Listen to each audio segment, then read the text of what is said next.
Good evening, everyone. I am in the office here, and I just came back from a meeting with some locals, and it's been a crazy week, as you are aware. We haven't seen any videos popping up, but I took a lot of content this week, and I just wanted to play the videos and do some voiceover over everything. So enjoy.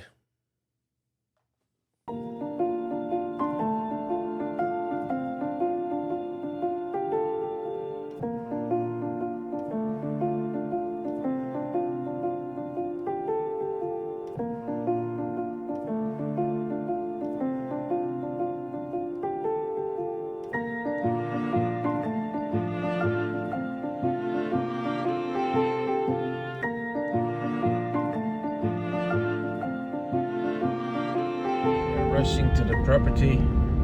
We have a call with my PR lady to go over the new website, last tweaks. Then we have a meeting with the entire team, landscape designer, engineers, and soils people to go over the septics and stuff.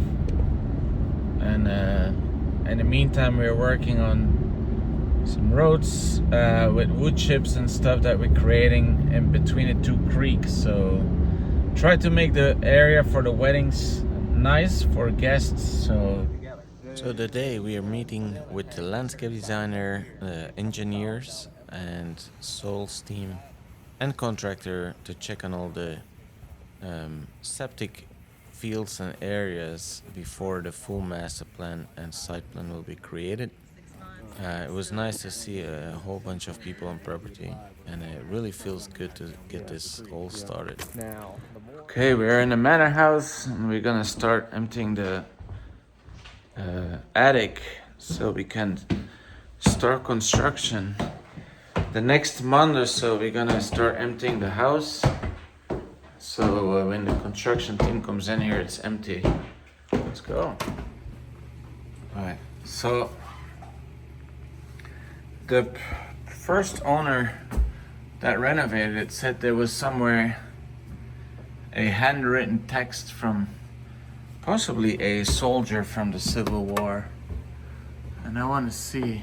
It's actually, wow, there's actually written something here. Little Clarence. Can't read it.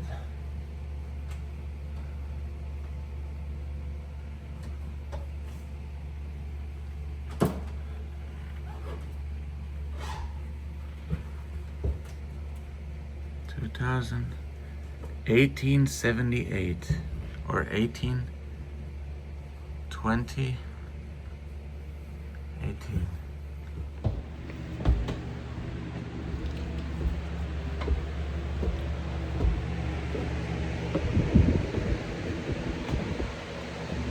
It is super hot here. It's like a sauna. Seriously, with the wood that you smell, it's like you're sitting in the sauna. Woo!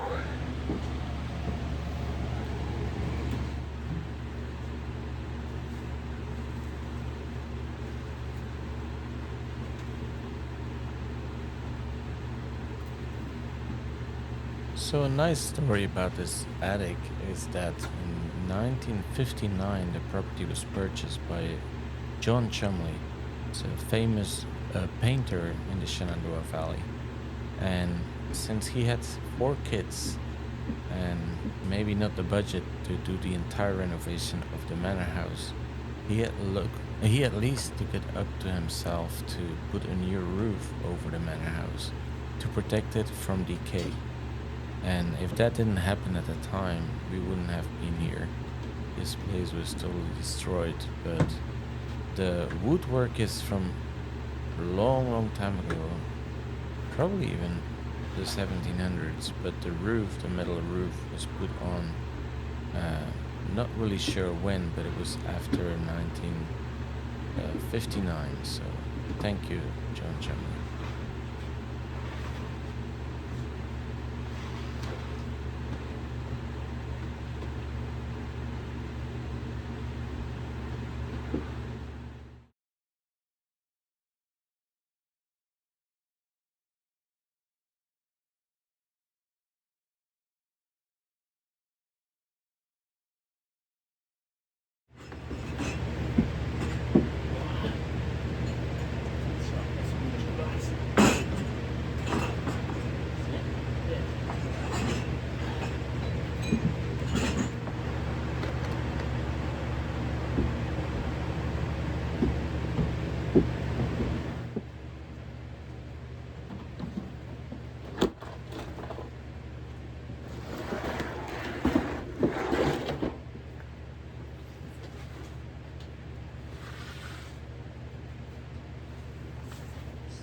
most of the things on the attic were old hotel linen, bathrobes, bath linen, and things that been there so many years that I don't even want to offer this anymore. Even they were in a sealed container.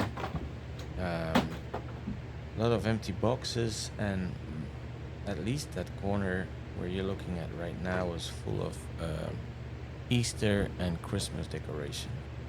So some old plateware. We found some mechanical items too, but yeah, not that much antiques or historical items that we found.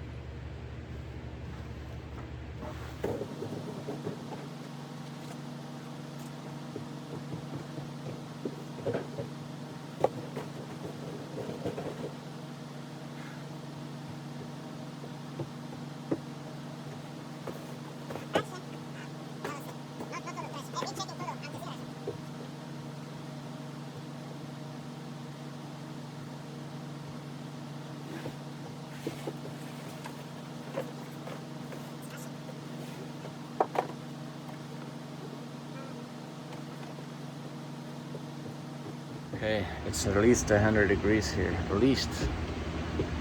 Very hot, so we are emptying a corner here, and then we will kind of process what we took down, organize it, and see what needs to go to the trash. A lot of old hotel towels and stuff. Really stuff that we can't reuse. I don't know why they save all that stuff, but yeah. We might donate it to people that need it more than we do. I found a whole bunch of old heating elements here. Maybe something we can work into the design with the interior designer.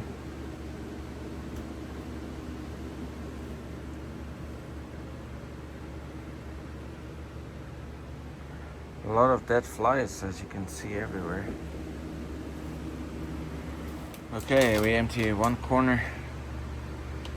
Most of it is probably trash. A lot of Christmas decorations and stuff that we might be able to use again, but a lot of insects and mouses that had like free play here, so let's see what's left.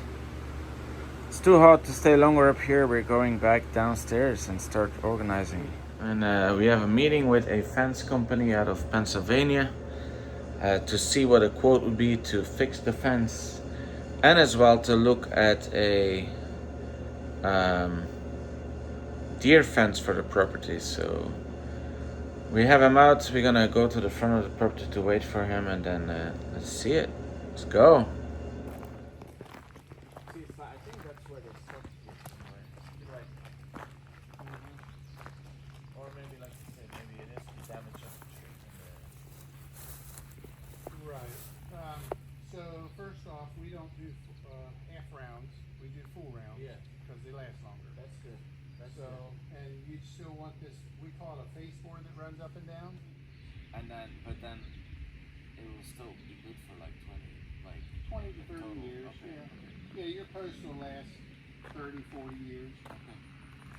And then depending on the landscape designer too, I mean that's the main thing. This is gonna be for the looks.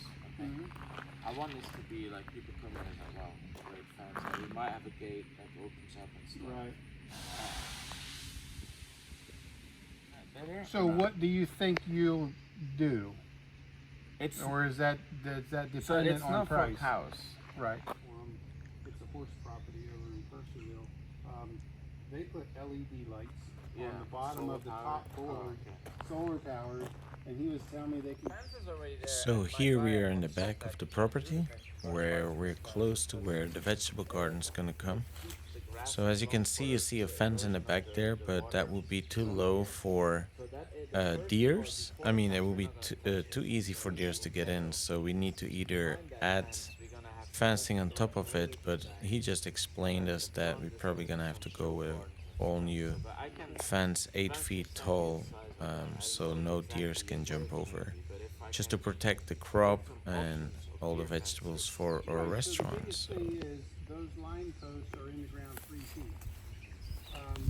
So when you add to that, and now you've got. I wasn't able to quote for the deer fence yet, since we don't really know the exact location of the vegetable garden. We know the location, but the size of it yet. So hopefully at least 1 acre. And looks like the fence that we currently have there wouldn't be strong enough, for the poles aren't deep enough in the ground to carry some weight. So we gonna wait for this quote and then see what we're gonna do. Either get it done by them or work on it ourselves, see what is most efficient and cost effective. So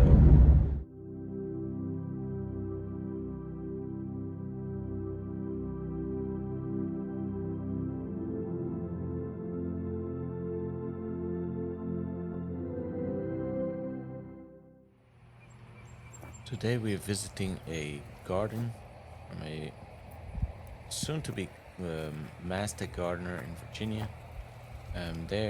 She's running about an acre to acre and a half vegetable garden that supports their restaurants on property.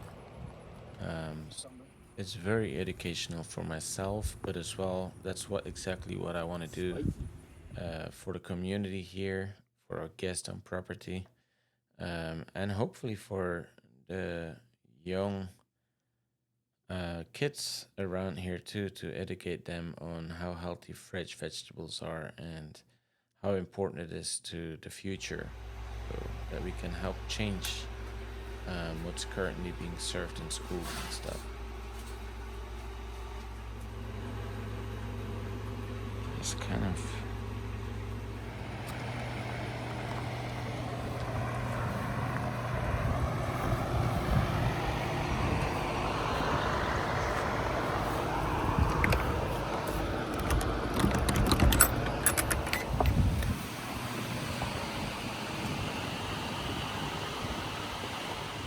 So we're here on a property with a vegetable garden.